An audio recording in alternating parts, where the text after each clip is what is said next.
G.O.A.T.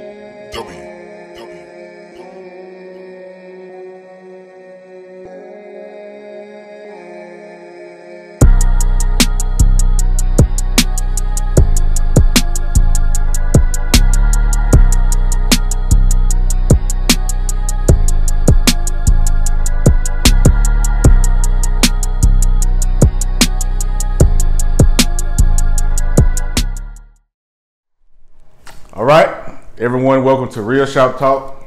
My name is Jonathan Knox. This is Glenn Harris.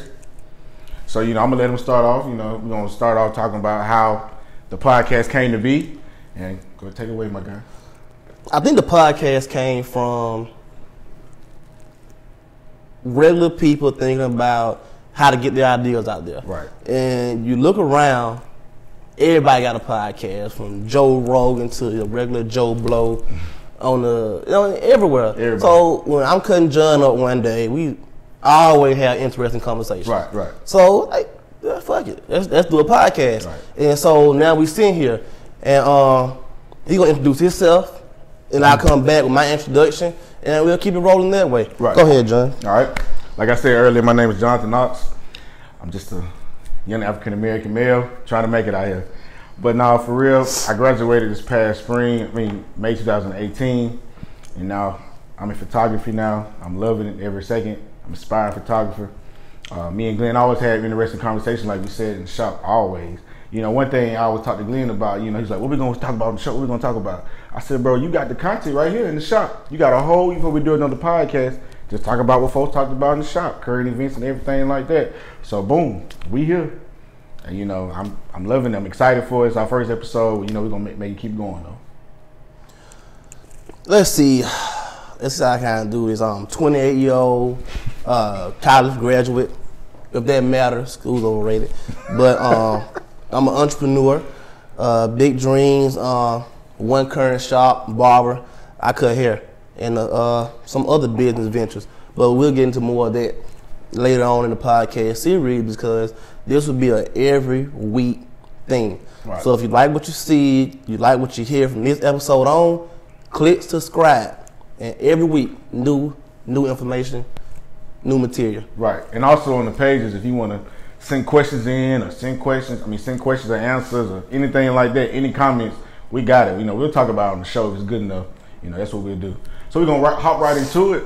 So the first topic today, we're gonna talk about R.Kelly. Surviving R.Kelly. Tough. So, my take, I feel as if, he's a monster, In no way, form, or fashion am I encouraging his actions or defending him or anything like that. Gotta say that. But I know, it's just tough. It's just tough right now. A lot of people are dogging him. But one thing in my head, and I didn't watch the show, but in my head, I'm like, we already knew this. Now, granted, we didn't know all the stuff in depth, but even after he had video footage of him doing stuff to a young girl, y'all still was screaming R. Kelly. So musical genius. Yeah, he is. It's just I don't know, I don't condone it. It's weird. He crazy. But it's just that energy is crazy right now. Everybody, you got those folks that's like, well, I don't care what he did. He's still the king of R&B, or he's still the best ever. He's a musical genius. And then you got those folks like, I'll never listen to R. Kelly again. But you knew this, 10, 15 years ago too, though. So is it because it's appearing again now, or what? So I don't know. What's your take on it, man? I feel like a lot of people clout chase to the next big story. And you gotta word this carefully, because people will jump down your throat without understanding the true concept of what you're saying. True. I feel like people clout chasing to get a reaction from the masses because R. Kelly is the hot topic. And man, I listen to R. Kelly still. Right. I just had a track on driving to the shop. But I can separate the man from the music. Right. And he's wrong, and he's a horrible person. But if you're going to have that energy towards R. Kelly, then you need to turn your iPhone in. You need to start watching the Cosby Show. You need to pretty much cut half of Hollywood out of your life. And on that same token, I see black people so quick to jump down his throat on social media, but show that same energy towards everybody. You know what I'm saying? Towards everybody. Don't just kill our black stars. There's a lot of white stars that have done the same thing, and they say nothing about it because it's not a popular thing to say. And that's the part I hate about it, because like I said, he's a monster, he's a horrible, horrible person, but be fair about it. You know what I'm saying? So so you're saying it's possible to still listen to his music and like his music and not care about his personal life? I'm not gonna say not care about it. They want to affect you listening to the music. But I feel like only God can judge. True. And he's a horrible, horrible person, but I like the art that came from him. I got you. And you got the local doctors, the local PE teachers. They've done horrible, horrible things, and they're still teaching your kids. They're still performing the surgeries. Right. So keep it real. That's kind of how with our sports stars. Like we bashed Ray Rice and the one that Kareem Hunt to their NFL teams to cut them. And I feel like hold everybody to that same standard you holding them guys to. Don't just hold those guys to a higher standard because they're popular. Hold your local doctor to that same standard. Hold your local teacher to that same standard. You know what I'm saying? People make mistakes. Right. And I'm not condoning it. I'm not saying it's right, but God gonna judge them in their time. And that's how I feel about it. And that brings up the conversation. A lot of people say like, well, if you're gonna shed light on this situation, shed light on the black community, like our uncles and cousins, the one, some people have those, those family members who've done weird stuff or they said stuff, and your family say, well, we really don't talk to them, but they don't never tell you why or nothing like that. So you're saying they keep it hidden. Keep that same energy when it comes to it, because a lot of people, they just, I don't know. I guess because maybe people have idols, just like with Bill Cosby. Like a lot of people, they didn't want to accept the fact that he may have done it, but why did he have to take 80 women, to come forward, and stuff like that. But that's a touchy subject and all that. But people, black. I had somebody write me on social media, and they came at me aggressive. But my whole thing is, and when I didn't agree with he, she, I won't say a gender. They were upset with me because I didn't conform to their way of thinking. Okay, I got you. So if black people don't bash your brother or sister because they don't agree with you. You know what I'm saying? Everybody can have their opinion. Don't bash me for it. Be understanding. Okay, if I don't agree with you, you may be wrong in my eyes, but I'm not gonna look at you any different than I look at you now. Right. We have to be able to hold a conversation without getting upset or in our feelings about it. Right. That's the only way we can progress as a people. Also, that's right. Stop being so closed-minded. Right. I got you. So let's move on to the next topic. Roll Tide. University of Alabama is playing Clemson University. Roll Tide. In the national championship. So let's get your prediction, and your thoughts on it. How you feeling about it? Man, I hate being wrong. I'm going to go with Bama. I'm going Bama. I'm just not going to go. I can't go against Nick Saban. Yeah. I can't go against Roll Tide. Yeah. I think Clemson's going to be a threat. And maybe the quarterback was a year older, not an 18-year-old freshman. Yeah. I would pick Clemson, but Tua. I think Tua going to be too much for that defense. Yeah.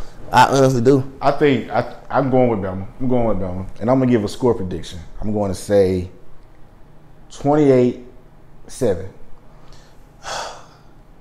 You bet? Nah, I ain't betting on that. Okay. I'm the worst bettor in the world. Every time I made a bet on sports, I lose all my money. I see 35-31. Oh, I see a close, high-scoring game. Shootout. You can call it a shootout. Yeah. But Dabo's the closest thing to Nick Saban now. Close. True. What do you see? Okay. Where do you see? Because people think that Bama's greatness is supposed to be stopped years ago. Where do you see their greatness like descending? Do you see it anytime soon? I can't see it. Yeah, I can't see it. And I can't see it. League, right? I don't know if I'm a fan. You're a fan. And I'm clouded judgment, but I don't see how the dynasty ends. True. It's 10 years, and it's still a man laughing, but man, I can't. Man, roll tide. Now I'm gonna say this, and I'm a Bama fan. I've been a Bama fan since the bad days. You know what I'm saying? And I'm gonna say this. I thought maybe it was over 2 or 3 years ago. You know what I'm saying? But it's crazy how you keep bouncing back. But then Nick Saban, you can't count out one of the greatest coaches of all time in college football. Nick Saban. You can't, man. It's 5 stars keep pouring in. Yeah. The only way Bama dynasty can be stopped is 2 ways. Nick Saban leaves, or the NCAA investigation. I think those are the only 2 ways the dynasty can be stopped. Yeah.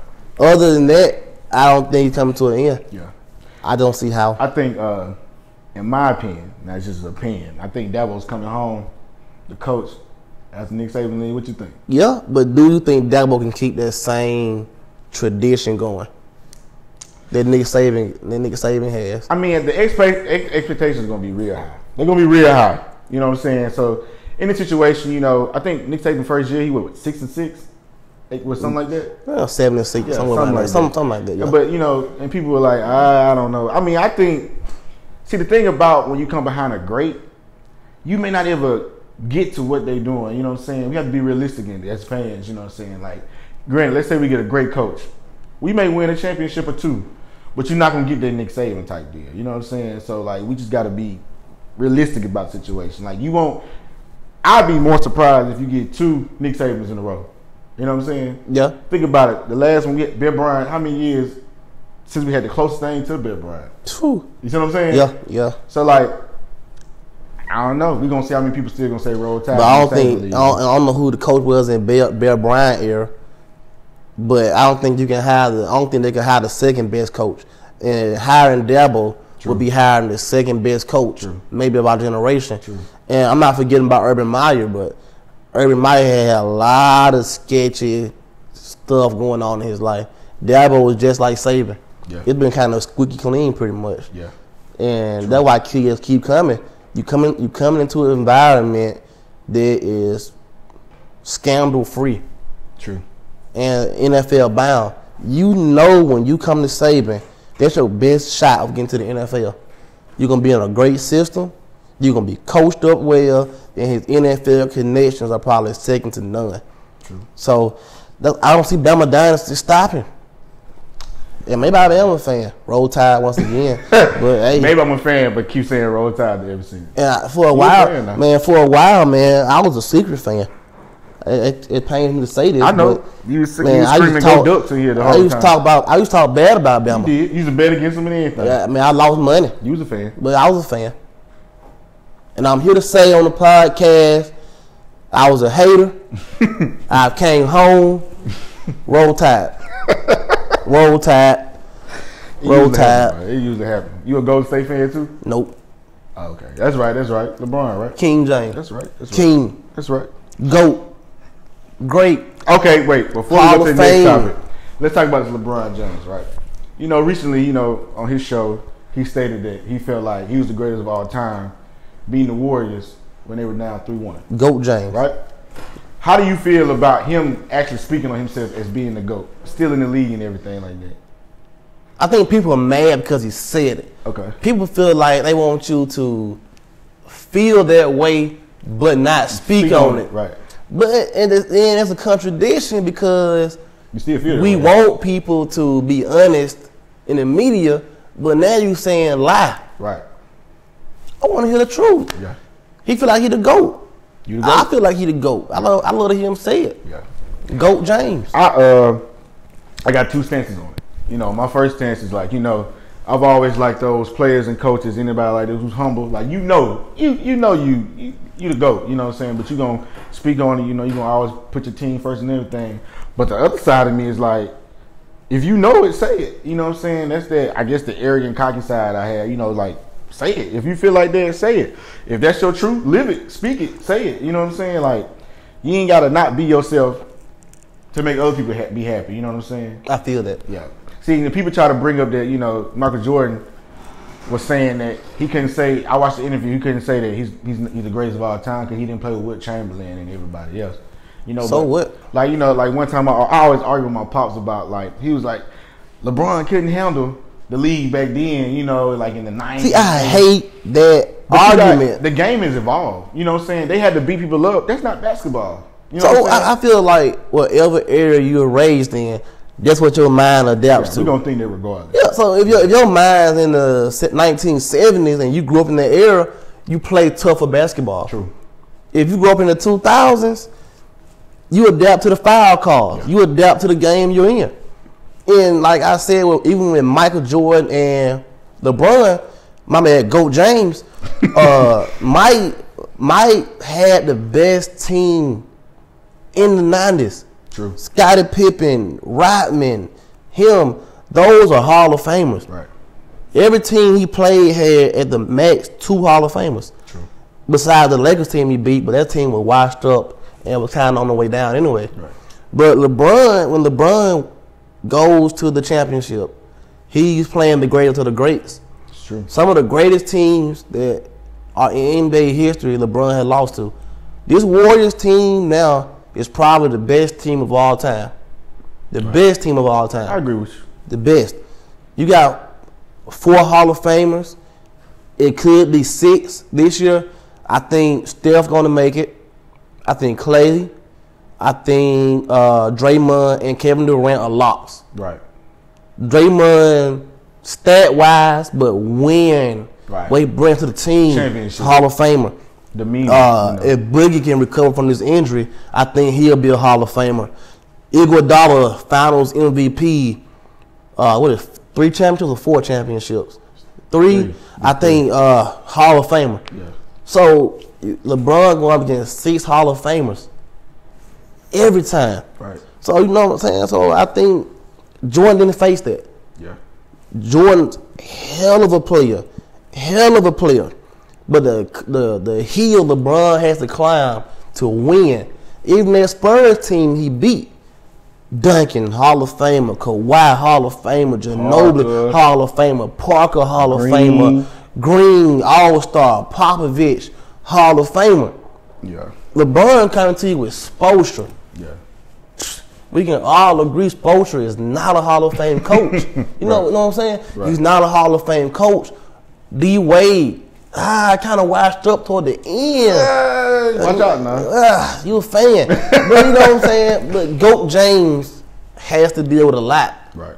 And Chris Bosh, the black Kevin Love. So, you know LeBron, man, GOAT James. GOAT James. GOAT James. I'm sorry for calling him LeBron. GOAT James. GOAT James. Okay. So, with the relationship, right? Do you feel as if a relationship is needed for someone to be successful, or they be successful alone? I think you can do both. True. You know what I'm saying? But a relationship can be a huge asset on your way to success. Having that person you can talk to, having that person you can build with financially in y'all own endeavors, and y'all can combine incomes, just having that happiness that even when you're down, they can pick you up. Right. But on the flip side, doing it alone, you don't deal with the arguments that come with a relationship. You don't deal with the lies. You don't deal with the unfaithfulness. So you kind of depend on yourself for happiness. Right.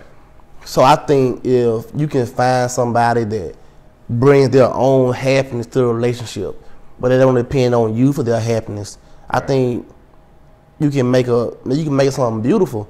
I'm gonna let you elaborate some, and then I'll come back and talk again. Right. Gotta have some more points I can make. I feel like it depends on the people. Honestly, you know, you can be in a relationship and your boyfriend or girlfriend, husband or wife can bring you down, depending on the type of person they are, or they can bring you up, or you can be that person where you need the extra push, you know, or you be that person who worked better by themselves. Like for instance, when it comes to like when I did my schoolwork and stuff, when I did it, yeah, if I did it, but I would like the room to be quiet, you know, nobody interrupt me at all. Even if, you know what I'm saying, let's say for instance my girlfriend had all the answers to it, you know what I'm saying, or she was studying, like let's study together.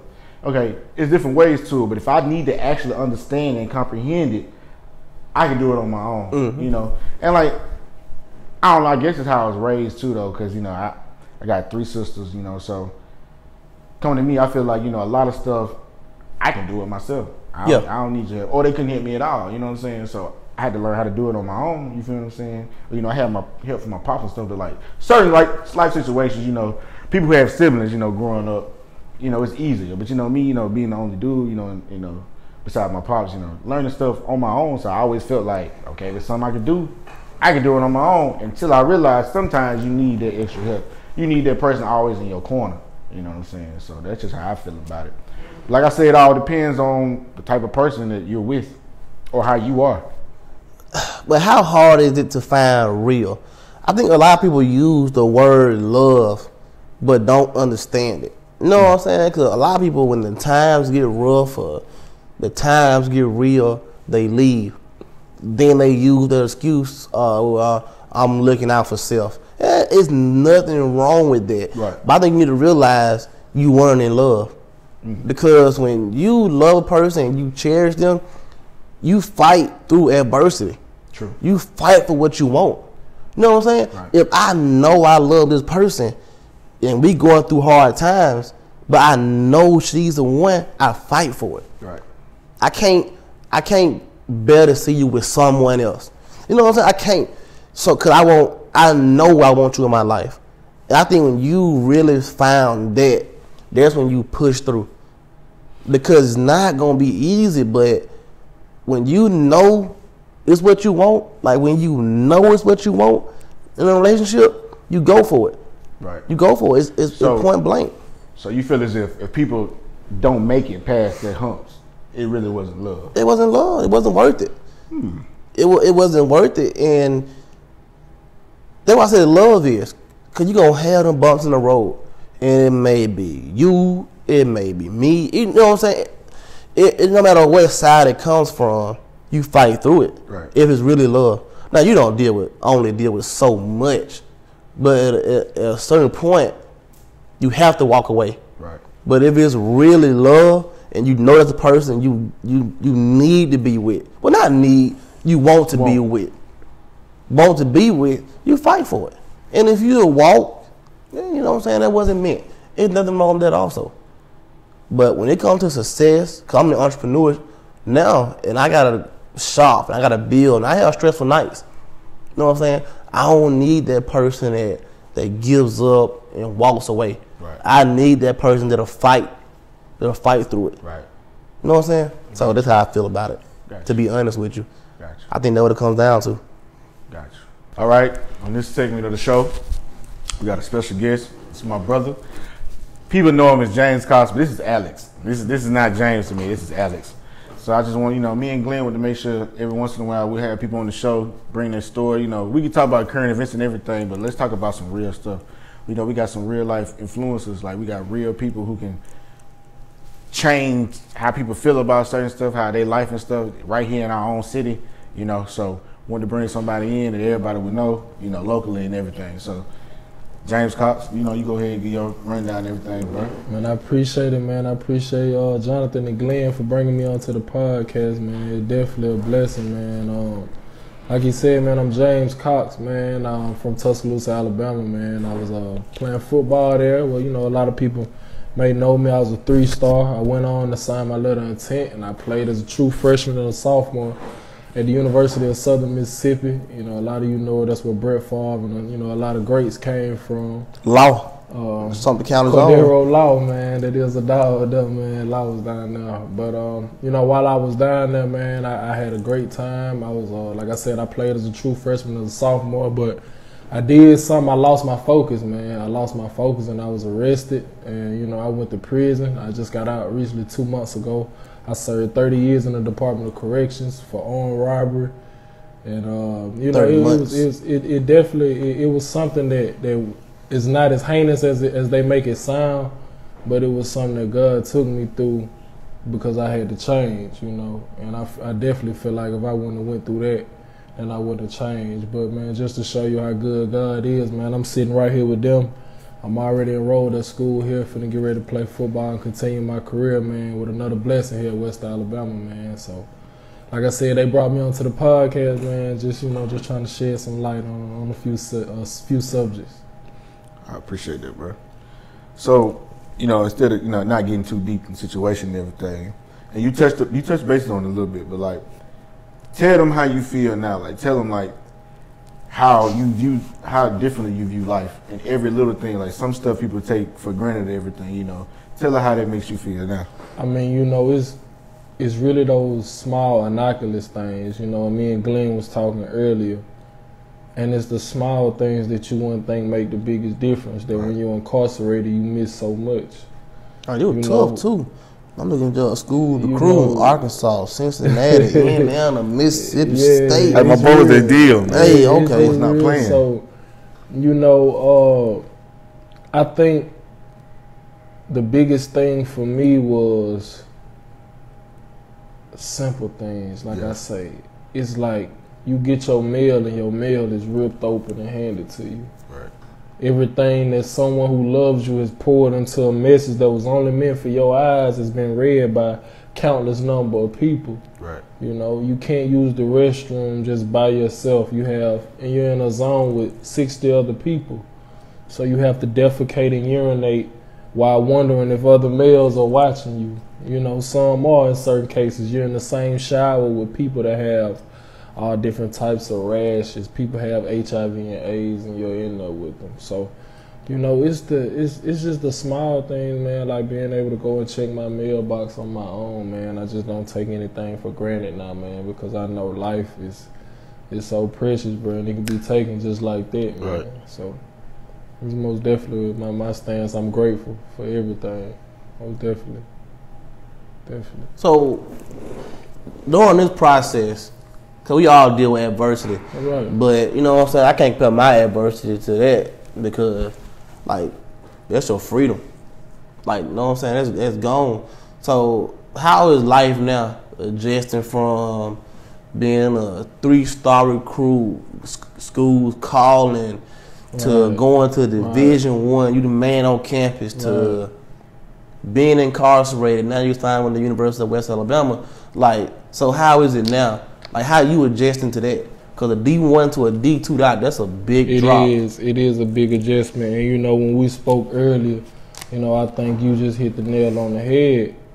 And, you know, it's all about your approach. And, you know, typically, I'm not going to say all guys, but typically a majority of the time, most of your Division I athletes that end up going to a smaller school, they may get in some trouble, but they're not, the full investigation normally gets ceased, or they hide it or find a way as to deal with it where they don't find out. But, you know, in my case, where it was as serious as it was and me being incarcerated, I think it just puts my mind frame in a different state of theirs, because not only did I just have a game of football taken away from me, I was taken away from my family. I had my freedom taken away from me. And essentially, in some sorts, you have your manhood taken away from you, not as far as sexually, but, you know, as far as just your manhood, you're not able to just, you know, be yourself, your cage, and treat it like an animal. So, you know, my mindset on that, it just make me hungry, man. Like, I know football is what God put me on this earth to do. Now, it may not be playing in the near future, it may be coaching, whatever it is, but something dealing with that physical sport. I know that's what I'm here to do. You know what I'm saying? So for me, I just look at it like every day is an opportunity to get better, you know? Because I feel like when you put here on this earth, I don't know how people be like religious you are, right. Or, you know what I'm saying, none of that, but I think God has given everybody a purpose. You know what I'm saying? I think my purpose is to deal with hair in some kind of way, and to help young people. So when you find out that football is your purpose, when you were incarcerated or before you were incarcerated, when did you find out, like, this is my purpose, this is why I'm here? I knew growing up, but I didn't understand the impact that I had. You know what I mean? I knew little kids and younger ones that was under me looked up to me, but it wasn't until actually that I sat down when I was incarcerated, and I would get mail, and I would get on social media, and I see all these kids 1-5 go live, free 1-5. And you know, I had to deal with the fact that not only did I just let my parents down, but I let all these kids that look up to me down. And so when I realized the effect that I had on the youth, I was like, man, this really, it's not just a game, bro. It's deeper than a game. You know what I'm saying? So I think it really was, that's why I say, man, that's how God worked, because when I got incarcerated, I really seen like I knew it was my passion. I known before, but that just was that reassurance like that. I'm saying it was just that stamp on the head then. Like you said some real though when you said a lot of guys get in trouble at Division I schools and go D2. Well, I talked to a bunch of guys, even my man Rich came from Kentucky, and he was telling me like, man, like shit sucked down here. You know what I'm saying? But even he didn't deal with getting your freedom taken away, being incarcerated. Like, you know, that's a whole other level. No, that shit. I went and fed in the jail for Christmas, and just going inside and just seeing how people like, you know what I'm saying? That give me a whole different drive. Like every day you free, you need to be out here working towards your dream. That's right, because you got guys that's in there that got 30 years, and he 45 years old, but he just got charged with 30 years, and he got 30 mandatory years to do. So you do the math. 75. He'll be 75 when he get out. That's if he get out. Now he already got high blood pressure because it running his family, but now he can't receive the proper medication that he needs in order to stay living. So now he 50 and he only got one leg. But guess what? He still got 25 more years that he got to do. Got to do it. You know what I'm saying? And so, you know, when you're incarcerated, I think it's a certain mindset that I think that I can use and transfer it to football, because it's a physical sport. It's a sport of violence. It's a sport of anger, but it's controlled violence and controlled anger. And so, you know, what I'm trying to do is use what I've seen and use what I've been through, because, like I say, it's a mindset that you have to have. When you're incarcerated, you have to wake up every day and be a dog, because if you're not a dog, then you're gonna get ate, and that's just a factor. Ain't no way around it. People hate hearing that. But I like what you said though, because I wish more people like you, white, black, Hispanic, no matter what it is, that can get out and try to be a positive toward the community. Like even you said, I might not make it to the NFL, but coaching, some aspect, I'm gonna touch young people and show them the right way. I think that's the main problem with black people now. We don't reach back and we don't give back. You know what I'm saying? Exactly. And people think that, you know, a lot of guys tend to want to give back, or they donate $10,000 and they film it and they put it. Yeah, that's cool. The money is cool, though. But what's $10,000 if I only seen you for 10 minutes? Now you know. They putting that time. Yeah, man. I can go buy me a video game, but now I'm gonna play this game all day, and I haven't learned any morals or principles from you to help me become a man and help me become like you. You've given me something to distract me. Now I'm losing my focus. Now I'd rather sit down and talk to you and give you free game. Now, see, when I went through mine, I made a vow to myself, my parents, and God that I wouldn't go through this just for nobody. Right. You know, I didn't go for this for no reason. I went through this to help somebody that I seen like me that got potential and talent to do something great. But you have to keep that focus also. So, you know, I just try to, whatever it is, you know, it's not sometimes, and that's why I look at our community, you know, sometimes we want our kids, you know, as an African-American race, we want our kids to be so great, we're so quick to jump down their throat. Yep. You know, I encourage people to be able to talk to your kids, man. Just ask them how they doing and make them feel free to open up and talk to you. Because I know as a child coming up, if I'm open and able to talk to my parents, it's less that I'm a sneak and do, because I'm not worried about nothing. I can tell my dad, oh, I'm having sex or whatever, or I'm getting peer pressure to do this, and I'm not worried about it. So, you know, you have to be open. You know, it's good to want your kids to do great, but at some point, everybody going to get grown. You know, that little girl that you won't let go out the house and go nowhere, she got to go to college someday. And now she 18 and she ain't never been out the house. And she don't know what to expect. Popping it for pimp. You know what I'm saying? You know what I mean? Okay. So, with that being said, what would you tell? Do this two ways. First time, speak right now. What is your message to the young kids experience what we talked about, what you just talked about? What is your message to them? And then after that, what would you say to the parents of those kids? My message to them is be confident in yourself and never doubt yourself. You know, it's easy to say don't want to fit in, but it's hard when everybody got this and that. Right. You know what I'm saying? And that's what everybody, and then, you know, with this social media craze now, it's all about likes. Right. It's all about being popular. Right. But, you know, being popular doesn't put coins in your pocket. Right. You know what I'm saying? Being popular don't open up businesses. Right. Being popular don't get you life insurance. You know what I'm saying? Being popular don't do that. You know what I'm saying? Having good morals and good principles and knowing what life is about, that's the type of things. Right. And the second question you asked, you said, what would be my advice to them? And then you asked me what? To the parents, like, what did you know? To my parents, I would tell them, you know, it's great to be, I'm not saying make it easy on your kids, but I'm saying be more available and willing to be able to talk to them about certain situations. And ask them what's going on when you're not fussing at them.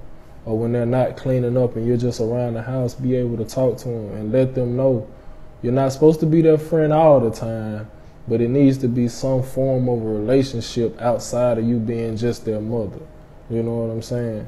They will definitely help. So I think our culture done lost that. Well, I'm gonna word this right, cause I think our culture done lost that pride, like that black pride we used to have, and how we carry ourselves. That's right. You see the black on black crime, or so many black men don't want to work. Like we lost it. It seems like black people were almost at a higher level in the 70s and the 60s when it was the black family, and you know what I'm saying? Like it was different. But now we don't discipline our kids, and it's single parent homes. And I'm not saying anything wrong with a single parent home, but I truly feel the home is better when it's two parents. You know what I'm saying? Because there's a certain presence that when a man walk in a room, bro. When your mama tell you your daddy finna come, bro, you gonna automatically, it's different than mama. I can know mama can whoop me worse than daddy, but it's just the fact that I know what daddy is capable of. It's that man having that man present, but then people hear this sexist. A woman can do what a man can do. But even the Bible says that, you know what I'm saying, a man's the head of a household. And I'm not saying a man is better than a woman, and I'm not getting into all that. Right. But I'm saying when that man is a God-fearing man and he's leading the household, I truly believe the family's in a better place. Right. I truly believe that way. I think black people, we done lost our way. Right. Because I'm not gonna sit here and just blame the music and all of that, but everybody can't really handle them NBA YoungBoy lyrics. They live by it. But when you got a man in the house and he's showing you the right way to go, you know what I'm saying? Even NBA YoungBoy can say, I'm gonna kill this or I'm gonna do that. Right. You still know, like, my dad get up every morning, he going to work, he provide. Right. That's the kind of man I'm gonna be. And we done lost that in the black community. Cause you have females now with the 2 kids and they gotta work. You know what I'm saying? They gotta work. So you got these young men raising themselves and music. That's right. Young boy, their role model. That's right. And like I'm saying, then when young boy your role model, then you do what young boy do. Exactly. You can't do what young boy do. Right. Exactly. And then, you know, the thing that I look at with that, you know, like you said, you just hit the nail on the head. Like, it's too much of parents trying to be friends with their kids. Right. You know what I'm saying? Like, when we was coming up, our parents wasn't our friend. No. You know, that's not to say that I didn't love them or I loved them any less, but that wasn't my friend because she wasn't going to do something to please me. She was going to do what's best for me, whether that mean if I like it or not. You know what I'm saying? So we have to, we got to find that, bro. That's one thing, like, growing up, like, you know, you get those, like, I'm mad because she won't let me do this, they won't let me do that. Or why you always so hard on this stuff? I look back, I'm thankful for that. You know what I'm saying? They want the best for you. Because if it wasn't for that, who would I be now? I'm you know thankful. What I'm saying? That don't mean nobody gonna be perfect. You know what I'm saying? But at the end of the day, those morals and those values that taught you reside in you. You know what I'm saying? So like you said, you feel as if, you know, a man and woman in the household, you know, parents, you know, you kind of make it better. But you're right, though, because you got like two different opinions as well, too. You know what I'm saying? Some, you know, you got that, your mother might think this, your father. Right. You know, they put both of their qualities into you. Yep. Two brains, 4 eyes like we talked is about, better. You know, 2 heads better than one. Always. You know? Always. So, let's get this last question for you, man. We can't let you go without this. Who you got the championship game? Roll Tide or you got Clemson? I was born at Druid City Hospital. I think it's about 2 minutes from Brian Denny. Roll Tide. That being said, I'm 18. Roll Tide. Roll Tide. Roll Tide. Nah, we are not sponsored by any Crimson Athletics or anything No, like that. not sponsored by anything. None Tigers. Avid Roll fans. Tide, man. Fans. Roll Tide. So everybody, I hope you enjoyed the show. Be sure to subscribe to our YouTube channel. Subscribe. Share it on Facebook, Twitter, you know. Add it to your story. Let your friends know. Let everybody know we're doing this. One quick put in. Next week, we got the Grey Cup champion, Cadero Law, live on the podcast. Southern Miss, my family. Locked in, live on the podcast. Next week, NFL, CFL, Star, NCAA sack leader, Cadero Law will be in. Cadero Law, man. And so, you know, follow us. Also, follow my personal page, _Johnny Boy on IG. And then follow my photography page, JKnox_photography. Lynn, you want to send me your handle, man? All my handles will be under this video. Scroll down and you will see it literally right here. Don't be lazy. Follow our pages for more content. Peace.